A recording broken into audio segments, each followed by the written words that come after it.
pro-Tibetan slogans before being arrested by the Indian police.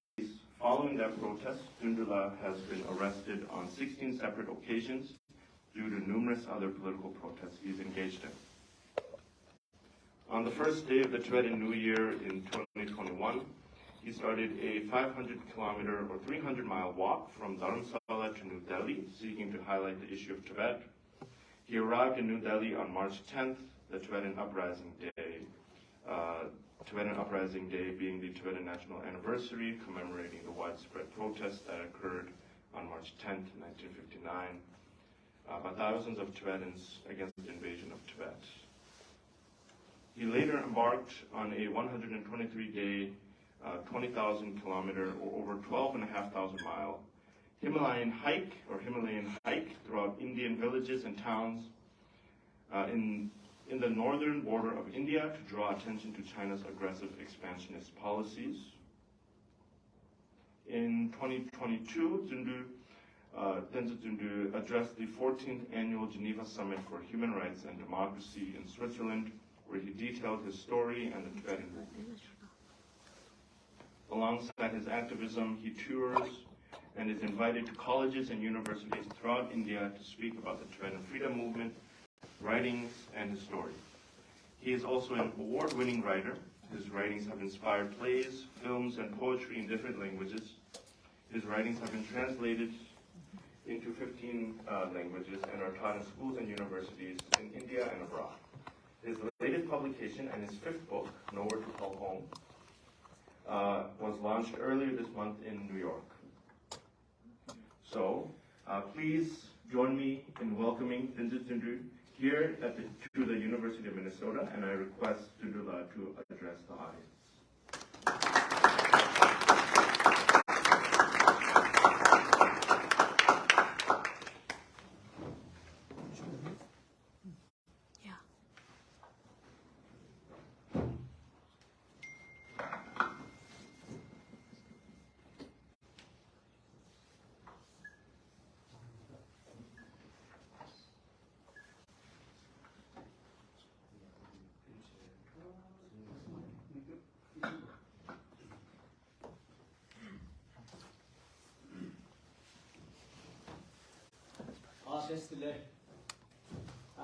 So, just as introduced, my name is Tenzin Tsundue. I'm a Tibetan writer and activist based in India, and at the moment I'm traveling through the United States. This is my fourth time. I first traveled through the United States in 2007, and subsequently a couple of times I've come. This is my fourth time. I'm again doing a long speaking tour all across the country. And this time I have a specific reason and a compelling case, and that is the United States today is considering a very important bill. A bill that will recognize the Tibetan people and Tibet, the right to self-determination. And if this is passed and becomes a law, the United States will recognize that the Tibetan people will have their own unique right to self-determination. And this is going to happen for the first time by any country in the world. So I want to speak about it a little bit because that's the main reason why I'm traveling across this country. I'm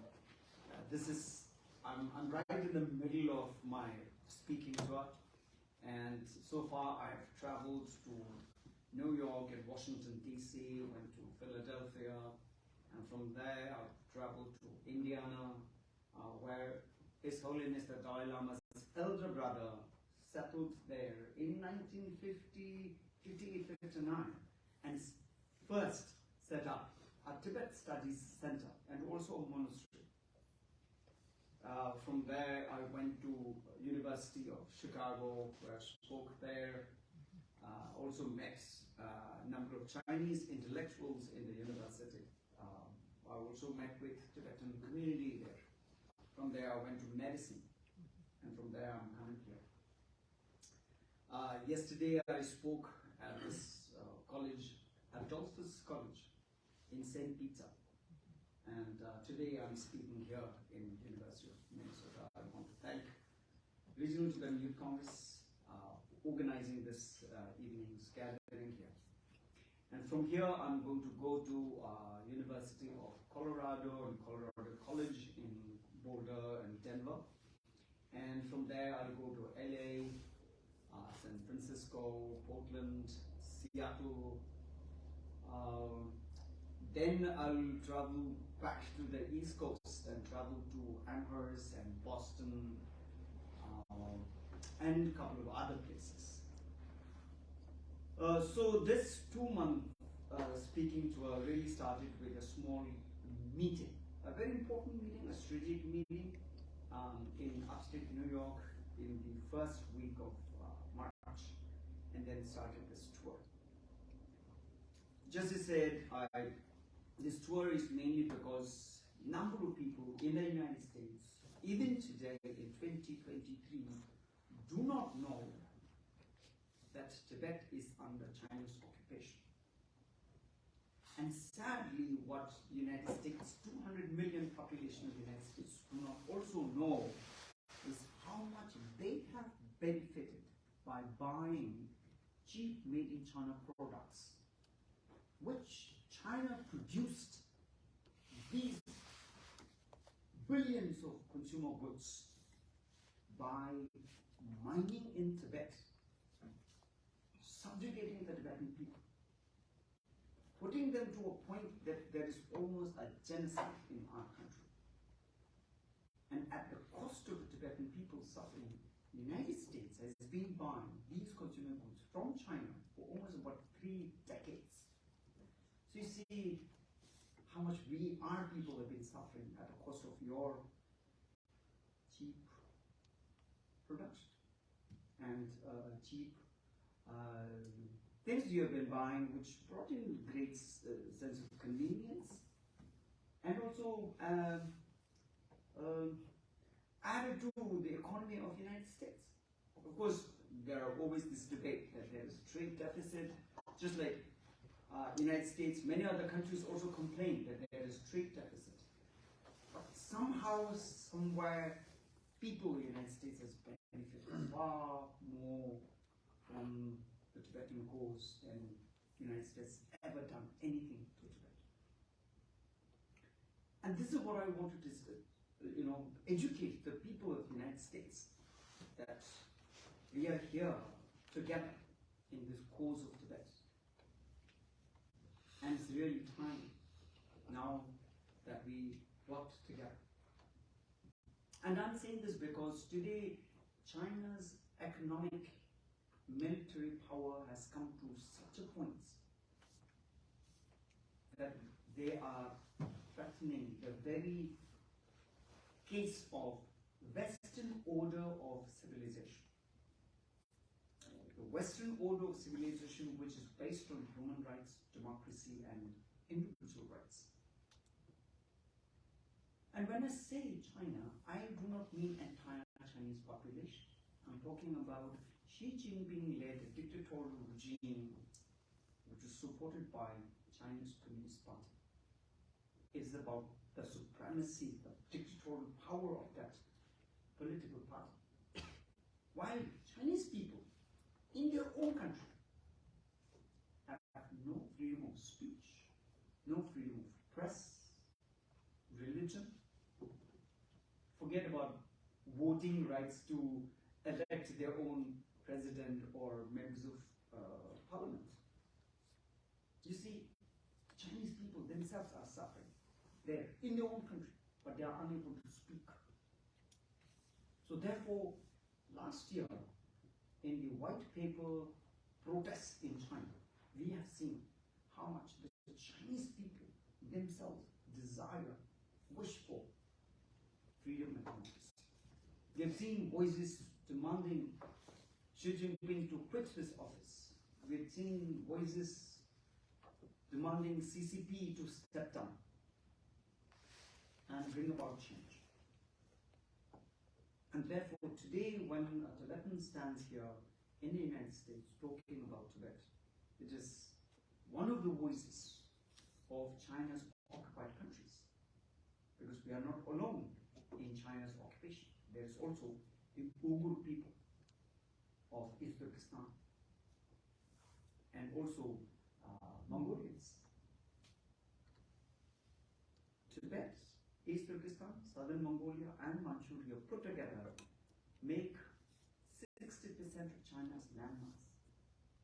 And China, by subjugating these people in these occupied countries, are taking away natural resources, produce made in China products, and sell it to countries around the world.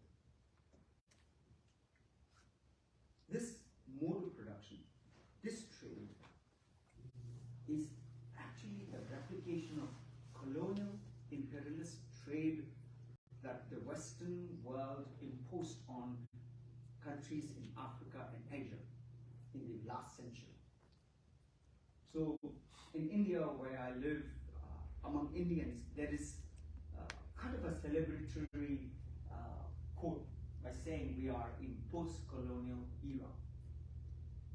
India may be in post-colonial era, but in Tibet it is still it's still a colony and still imperial colony, and that's what China is doing. So therefore, when I speak to people in the West, either in Europe or here in the United States, I always try to relate that we are in this together, and the United States has a responsibility towards Tibet, because the United States has benefited far too much at the cost of Tibetan people's suffering. And sadly, people in this country do not know, because the nature of consumerism and the globalized world is such this. No one questions where the products that you're consuming, where are they coming from, at whose cost. We don't know. All that we care is we want to buy something cheap. I mean, in India also we do the same thing. We want to buy something cheap.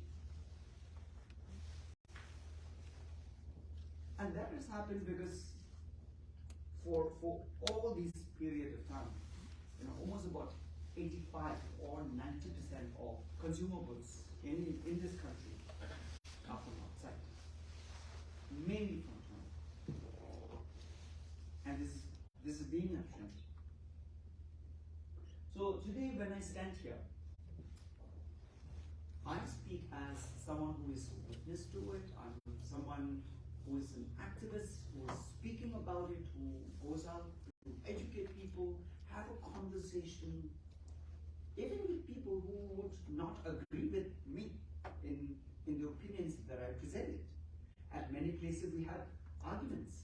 That's fine, absolutely fine. But in a university like this, it is important that such different opinions and perspectives are presented. So today I stand here as a writer. And of course I am an activist. So as a writer, what I usually see is I write poetry, stories, and essentially there is a story in it. And that is important for me. Because my writings are not stories. My writings are stories of people who undergo suffering, who find things funny and strange. And such kind of voices are what I try to represent in my writing.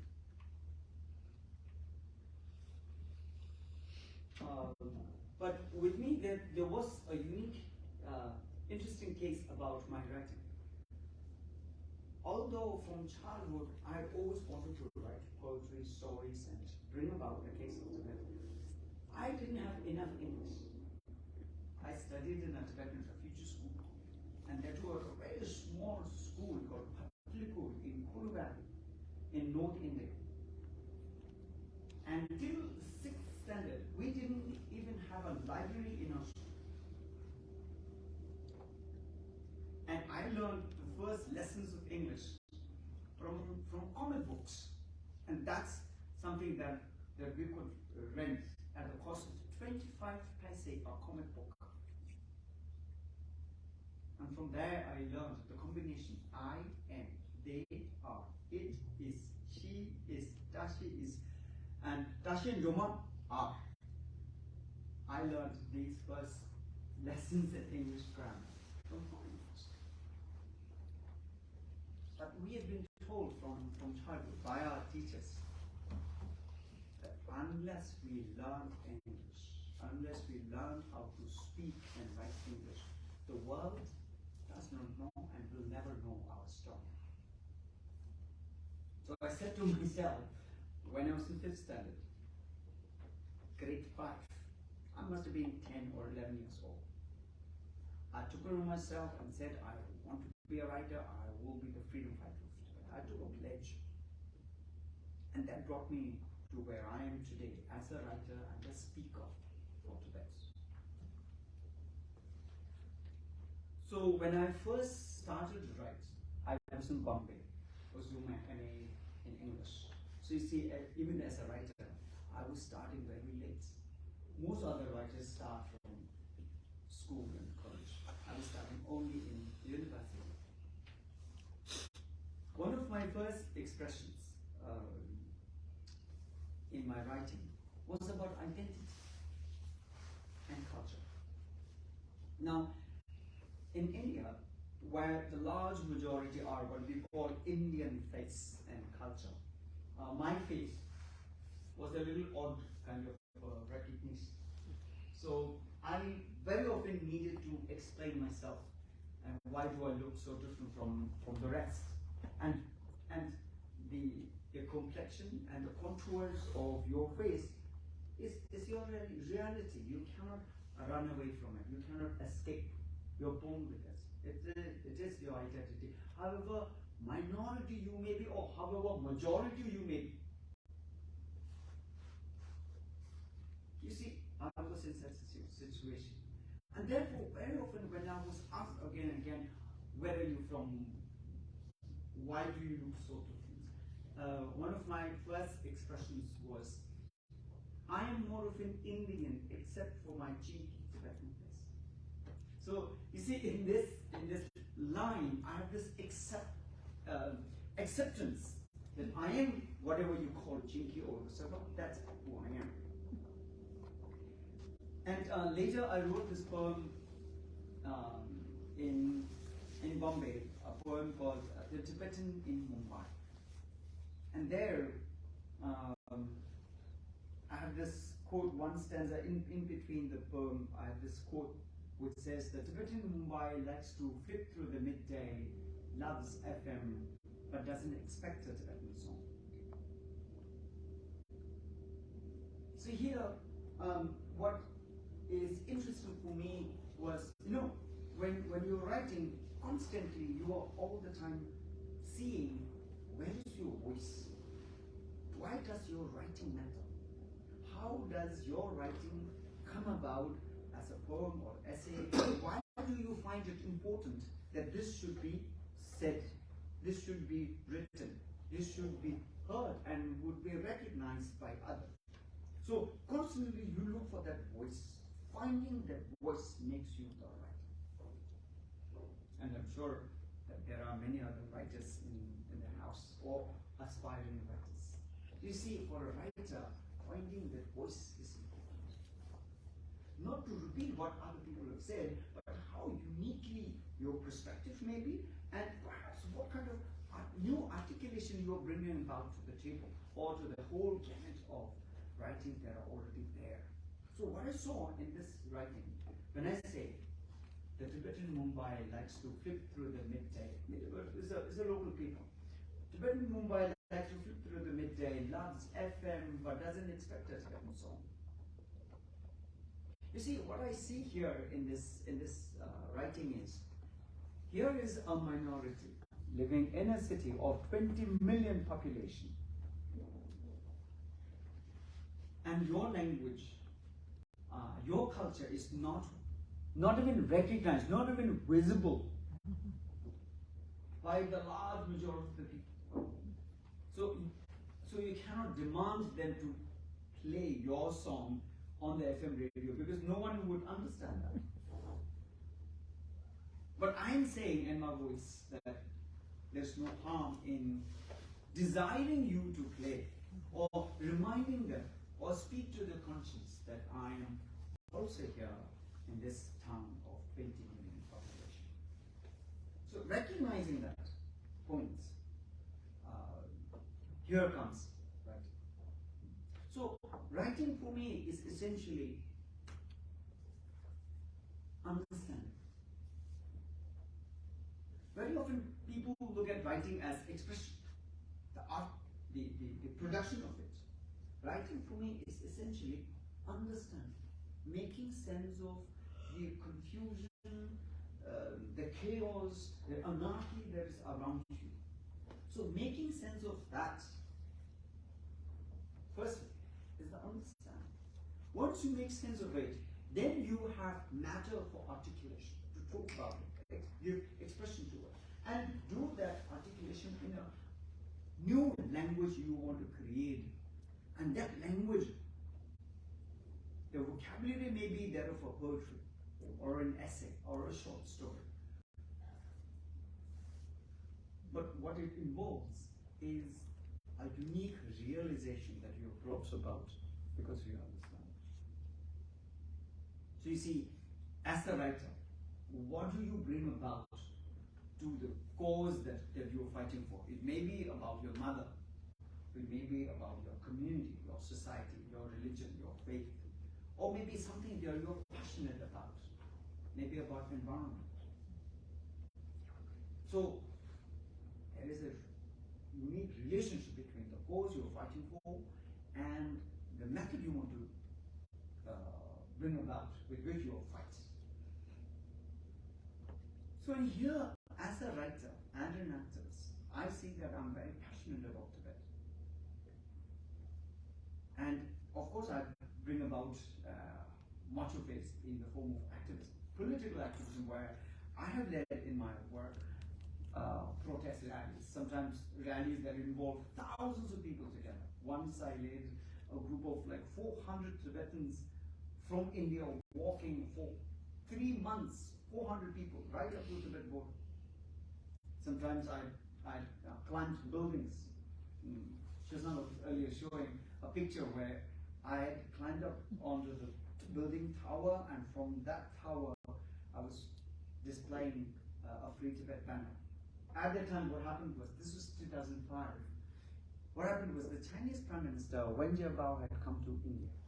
And very often, we Tibetans would go out into the street and protest, and we would be blocked and beaten to a corner and jailed. And no one in the world would know that we actually protested. They would know.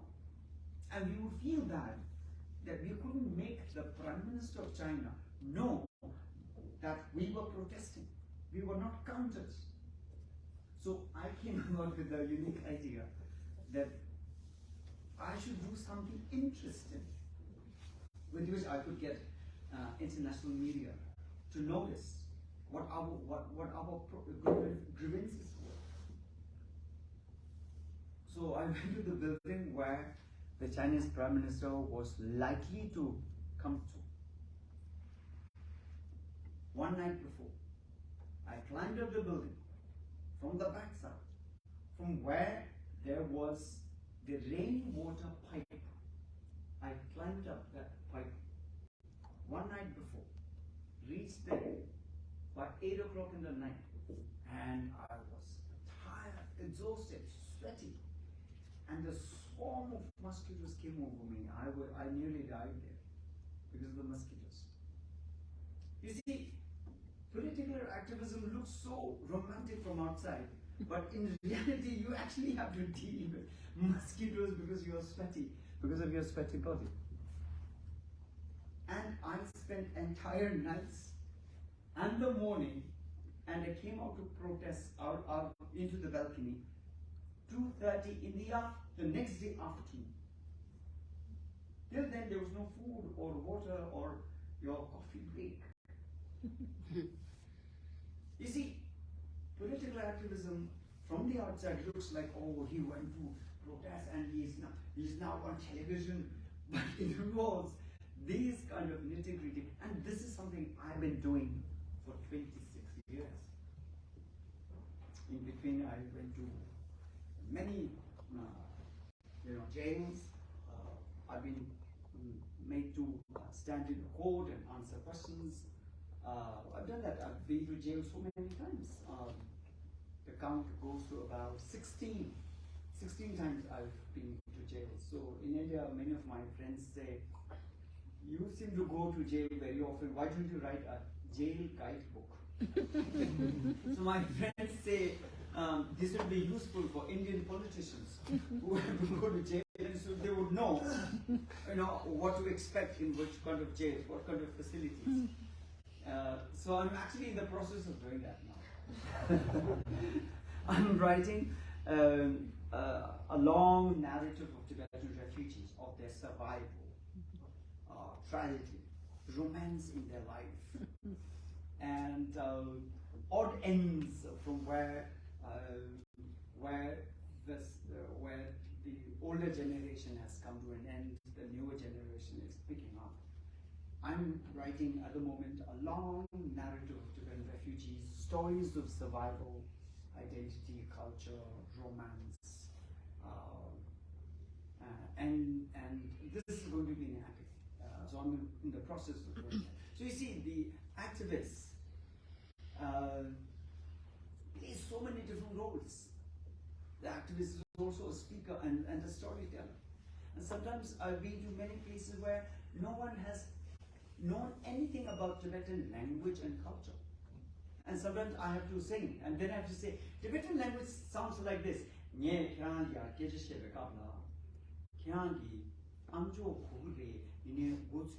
So sometimes I say this, because the larger number of people who do not know Tibetan language, I give them a feel of the language. And then sometimes I have to burst into a singing. I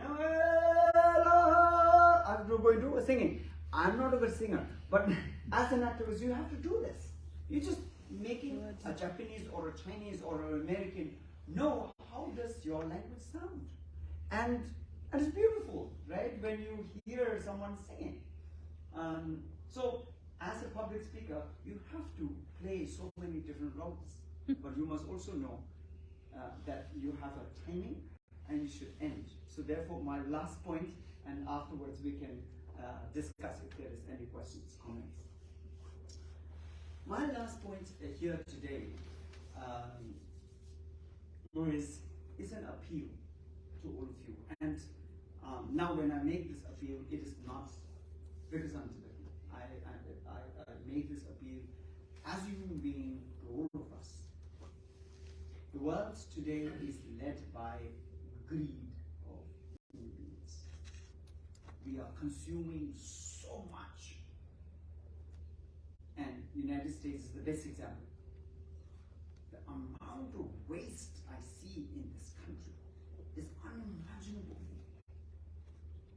Only the waste that we make in this country would feed at least about 100 people in India or Africa or different other places. And I'm not exaggerating, because I live in that country. The amount of waste we make in this country, when I say we, I'm saying because I'm at the moment in this country. Very often we point our fingers to the industries, corporate companies, and say they are destroying our environments. Yeah? But it is actually us who are placing that demand. When we order something on Amazon, when you order something somewhere, wherever, we are making that demand on the corporate companies, and they produce things. And some, of course, they also influence us to buy something bigger, in multiple choices, so much. It is our greed that is emptying the resources on this earth. The earth can feed everybody, everybody's need. The earth will be very soon denuded to a point that it will not be able to feed everybody's greed.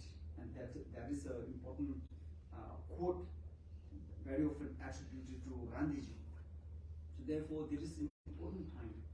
Just think of all of you, and what kind of house you live, what kind of clothing you have. I'm able to speak because I have myself shaped my life so very simple and down to minimalism.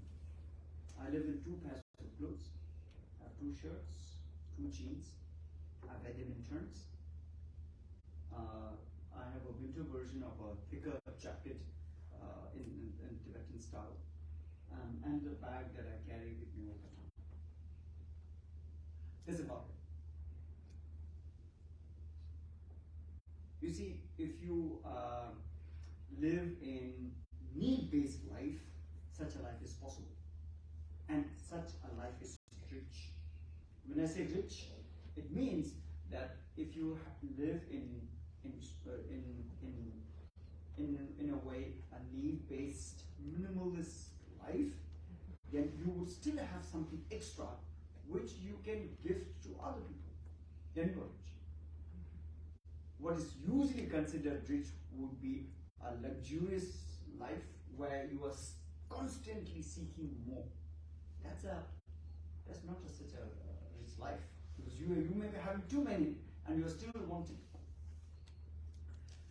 My understanding of wealth is knowledge, education, experience, human-to-human relationship, friendship, love, and kindness. This makes our life rich, and you will always be happy if you're kind and if you're able to share whatever little thing you have with other people. Otherwise, you may be having, what is called the luxurious, wealthy life, but you may be sad and alone. So you see, the lessons I've learned in my life is the more you share, the happier your life is. You may be able to share this within your family, community, society, but the more you come down to just your family or just to yourself, you will see how difficult life then becomes and how sad and lonely also. So this last point is, just as fellow human beings, I just wanted to share. Otherwise, the climate change we will talk about, and very often we think that it is the governments who are going to make a decision, but we must take that first step. And I tell you, it's such a blessing, and this is true source of happiness, true joy in your personal life. Thank you. That's about it for now. Thank you, everybody.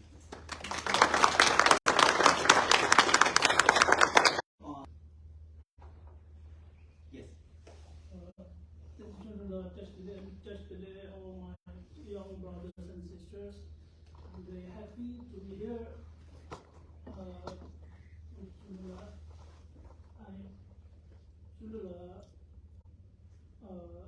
I can say that I know him because, as you all, perhaps you all haven't met His Holiness the Dalai Lama in person, but whenever you see every day, you feel him every day, you feel like we're together. So that's the kind of relationship I have with you. So, and I would like to say that you are a Nathan Hale in America. The Nathan Hale Nathan Hale, like the guy who said, I have only one life.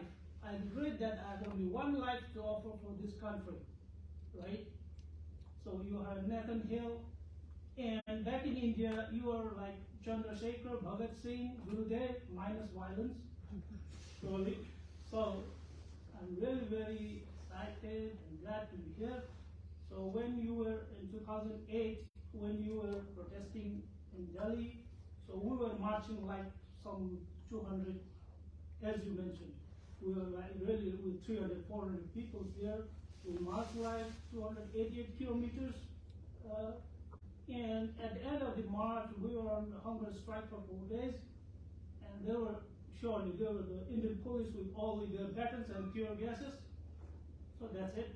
So I would like to now just ask you, or a question is, you know, Deng Xiaoping, he's four cardinal principles, as you know. So, how still the Xi Jinping government is still following this? Do you think that they are following those cardinal principles still, or is there a change? My number one question. Number two is, like, whenever there's a Chinese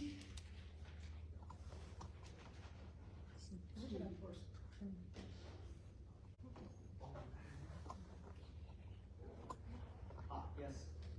So the four cardinal principles of Deng Xiaoping, Shut up. right? The first question.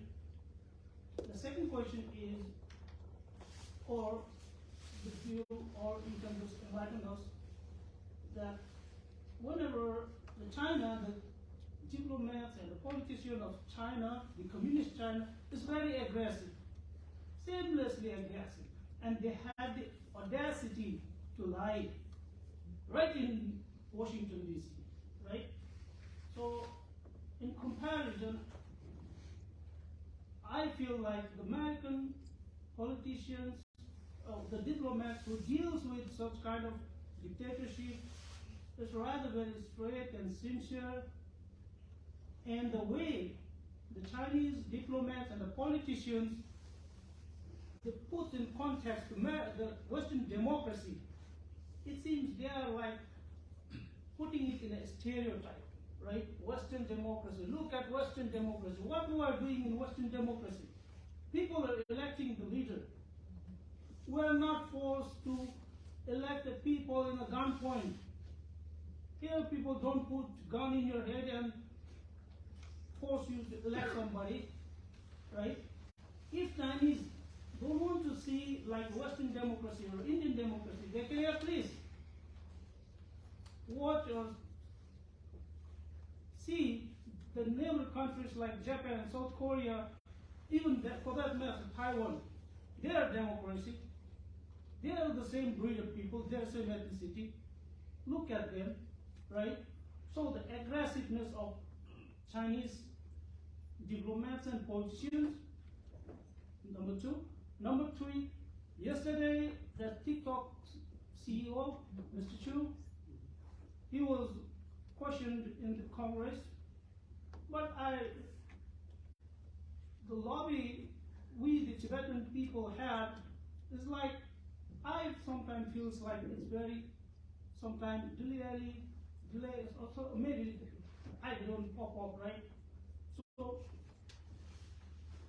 he was asked about the freedom of speech in TikTok, the Chinese app. Of course, Chu is from Singapore. He was born and brought up in Singapore, but the company is from TikTok, is from China, right?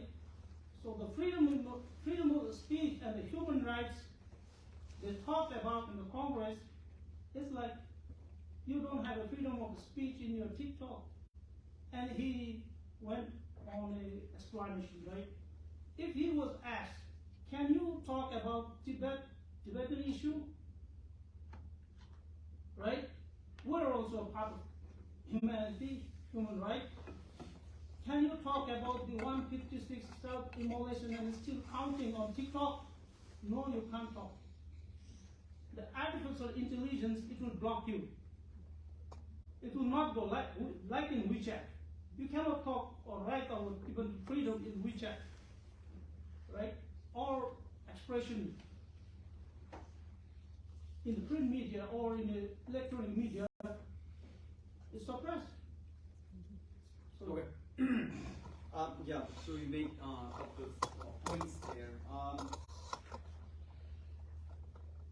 When we actually look at the whole lineage of the Chinese leadership from Mao Zedong to now, if you actually study carefully, you will see that each of these leaders who led the country for a period of 10 years, containing 2 terms, played significant roles in changing and shaping the nature production or the governance, and most importantly, their influence on other countries. And all of them are different. So it would be absolutely wrong to understand that Xi Jinping would be following something that Deng Xiaoping did. All the leaders would always come about with something unique to say or their leadership. In fact, Xi Jinping is someone who is so powerful, influential in China today that he came out with his own dictates, which is seen as Xi Jinping says, and came in the form of books which are prescribed in schools and college there.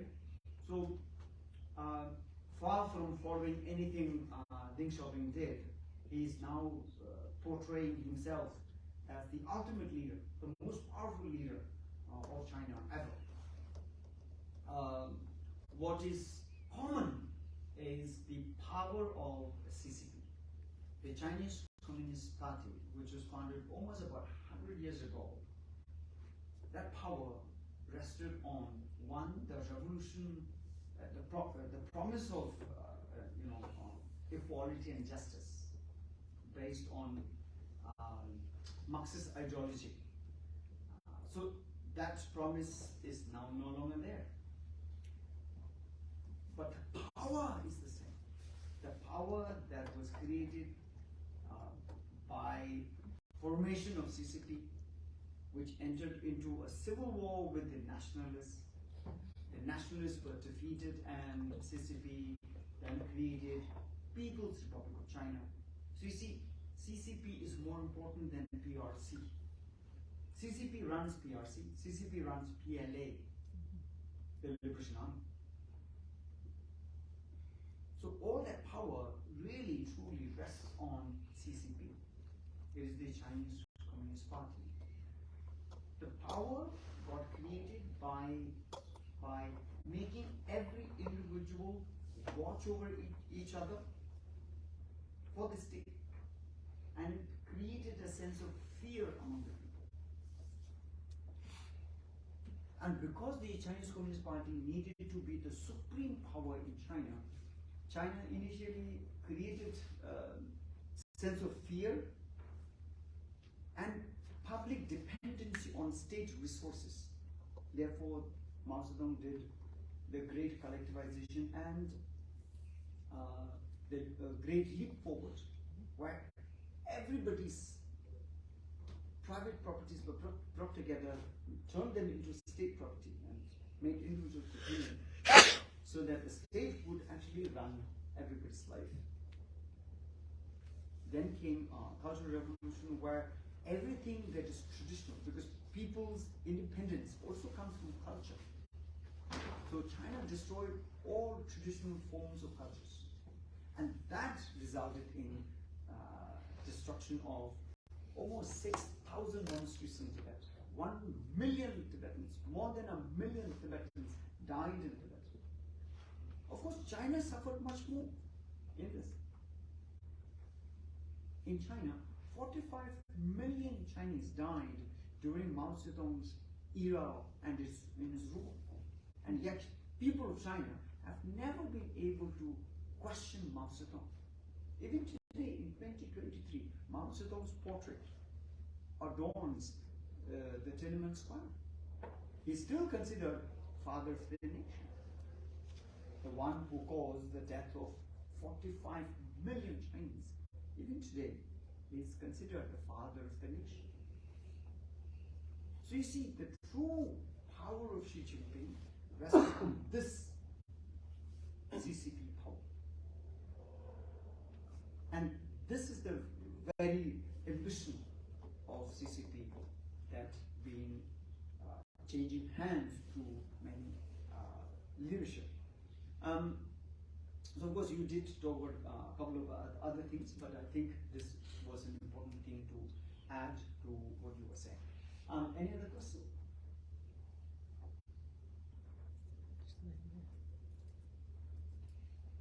Yes. I'd say I think I have a two-parter. For the first one, I know you've been an activist for a long time. Do you ever think there was a time where you felt like, maybe it wasn't for you, or maybe like your voice wasn't being heard, and like how did you get over that like hurdle? And then my second question is like, what would you say to Tibetan youth who are like, where I feel like in America a lot of Tibetan youth, they don't really like care about freeing Tibet anymore since they've had a happy life here in America. So what would you say to those like individuals who don't really have the motivation? Thank you. Both very important questions and absolutely related to what is happening now. It's absolutely right. Many times in my life that I felt that I'm not heard, that I'm not powerful enough to reach out to the people who matter.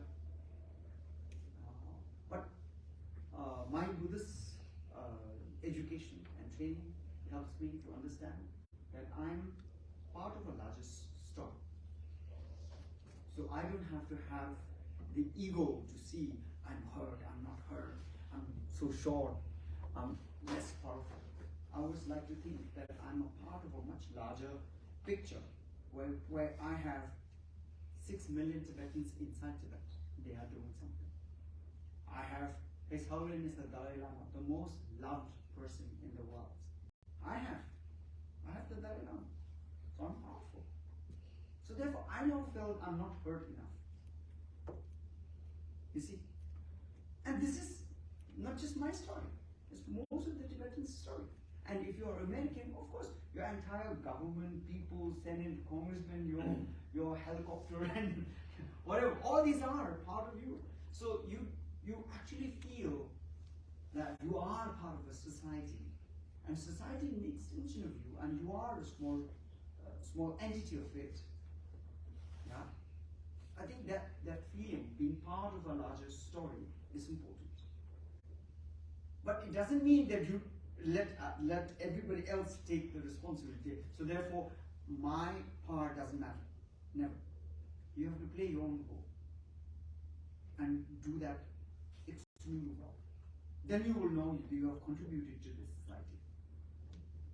So that is something I will never allow to make myself regret, because I know I'm such a hardworking person. And whatever I do, I work, plan, strategize. I would have a larger strategy. Then I have a few tactics up my sleeves. And whenever things go wrong, I know where to go next. So you see, as an individual, you are organized, you have a strategy, you have a personal strategy. And you always have a number of tactics to fall back to. You see, as an individual, if you organize, firstly, you have to be healthy. Physically, you have to be healthy. That's your number one power. Without that, your physical health, even if you wish for the stars, you are not going to get anywhere. You'll be just a nice story. So physically, you have to be healthy. You have to be educated and intelligent. That's your real resource. Being healthy and educated with intelligence is not enough. You have to be emotionally balanced. You have to be emotionally balanced, because your emotion is your true power. That will decide what to do, what not to do, and how much to do. What is the balance you want to strike? You see, these 3 points actually make up an individual's character. Comes from physical health, your education and your mental power, and emotion.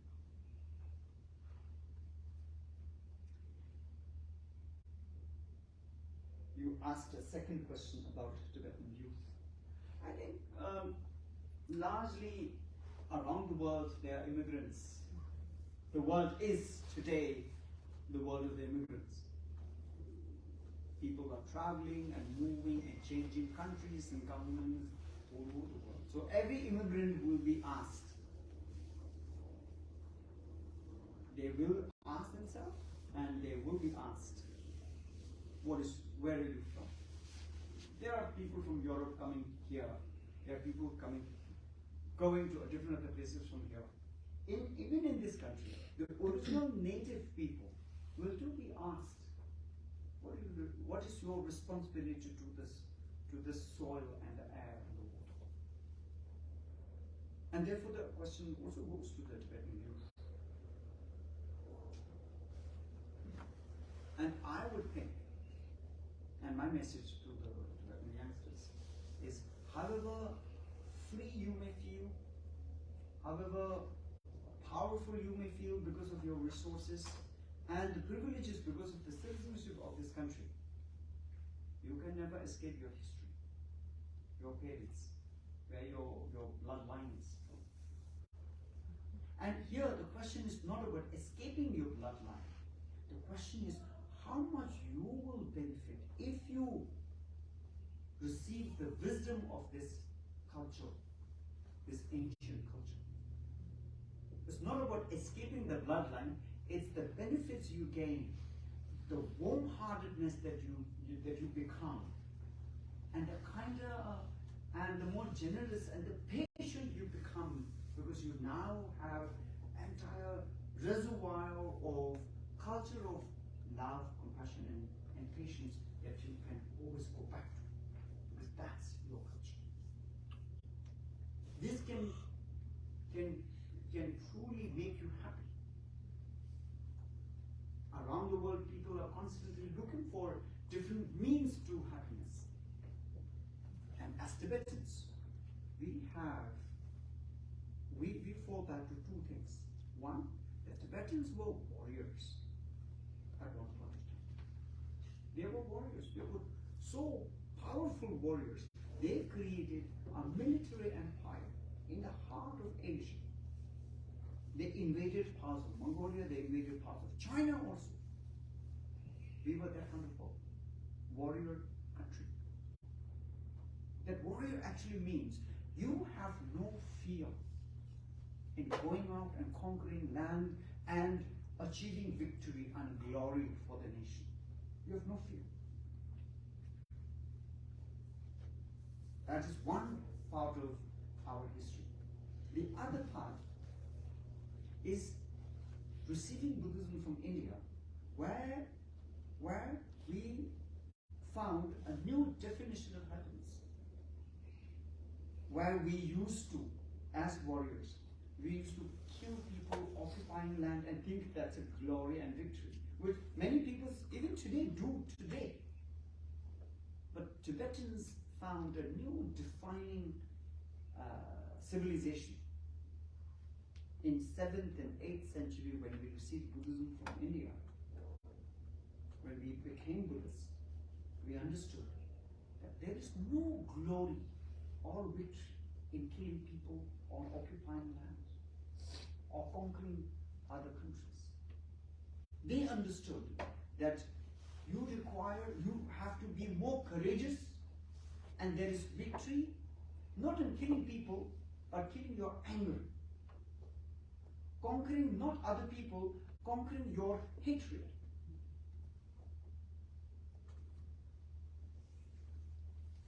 And finishing off not people, cultures, but your greed.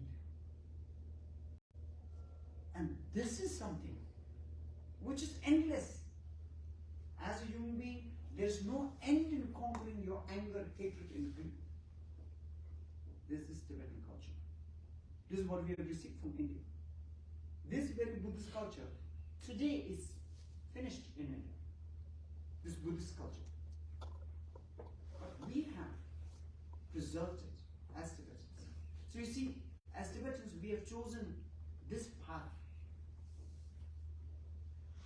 When the entire West was exploring into the space, into the underground, mining, metallurgy, chemicals, biology, Tibetans were busy working on art, religion, and culture, which talked about studying the mind. And this is such a valuable wisdom to the entire world that we are contributing today. Psychology was studied in 7th century in Nalanda University. In the Western world, it started from Sigmund Freud in 1900, which was later carried on by Carl Jung and Simone de Beauvoir. So therefore, the Buddhist study of psychology, epistemology, science, mathematics, far more profound. But what we are now seeing in the Tibetan community is two things. One, preservation of traditional culture. At the same time, there are so many great things we can learn from this country, from the United States. So you are most privileged as Tibetan youngsters. You are most privileged that you have such a culture to fall back to, and also such a great resource in this country with science and technology, endless future. Therefore, I think you should be very proud that you are in such a country where you can do both.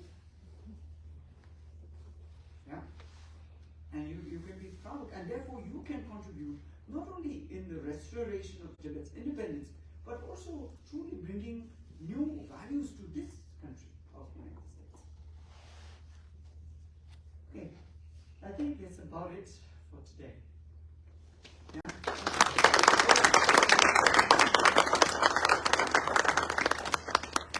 At the end, I'll read one small bit. This is my new book, collection of some of my writings, my essays, poems, stories. I'll read a little bit from here, just one paragraph. This is just to introduce my new book. The book is called Nang in Tibetan. This character in red is in Tibetan, it says Nang. The English title is Nowhere to Call Home. And I want to read this to you. Because as refugees, the refugee is true test of constantly redefining the idea of home. As refugees, we had to escape our country from Tibet because of Chinese persecution. And in India or here, we are unable to settle down. Deep in the heart, we are unable to settle down. And we cannot go back to Tibet also. So we are stuck in between. So in such a situation, what does home mean? How do you define or redefine that idea of home? And this is what I'm saying. Nang is home in Tibetan. It also means inside, inward, within, and the philosophical in. Home is not a house, but a purpose that takes us places, and sometimes away from our own home. Reasons to live can make strangers a family, and no country foreign. When we come out of our comfort zone, we learn to make ourselves feel at home anywhere. Stuck at home with old habits and malice, a house can sometimes turn into a prison. Once, a prince from the land of the Ganges left his family and kingdom in search of higher truths and never returned. He found a key to happiness, which even to this day is practiced as the path to freedom. To many, this is home. So, this is a book of poems and stories. I have more copies in case you are interested in buying. I sell it for $10 a copy. And this is what we usually say eco-friendly production. So this is actually handmade paper, recycled, and all of that. And there are 2 stitches that keep the papers together. So I have more copies here, just for $10 in case you're interested. Right. So that's about it for today. So I want to thank RCYC organizing this gathering here. So thank you.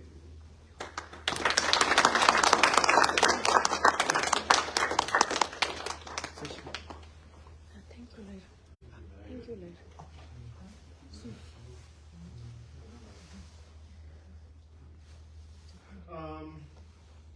Yes, again, thank you, Tsundue, for your great talk.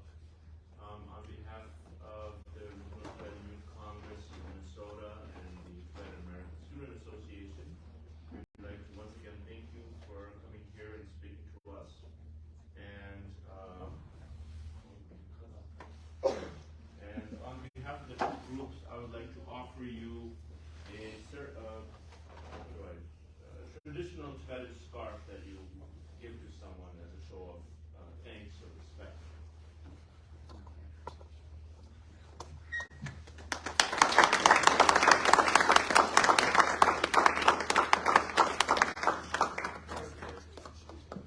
Group picture? Yeah, group photo. Group photo. Sheila.